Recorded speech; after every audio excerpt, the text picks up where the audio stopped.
Hey everybody, RowdyDawg here. Hope you guys are doing good. I'm doing good. I was sent this touch lamp by a brand that asked me to do a video review for them. And really a neat little lamp here. I put it out on this little cabinet, this little file cabinet that I have to kind of show you what it looks like as a decor piece. And you can touch this thing anywhere and it will light up. And it has 3 levels of light. There's off, there's light or like a night light. There's a medium light, and there's bright light. Very cool.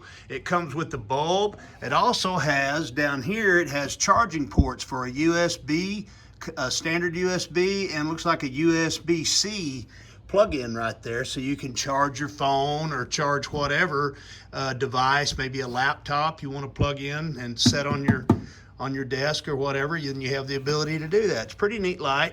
The touch works really well. You can touch it anywhere on this metal and it works good. And anyway, that's my review, guys. I just think it's a very neat product. It's well made, it's heavy duty, and seems to be a decent product. I'm gonna put it on my desk over here and use it in my office. All right, guys, God bless.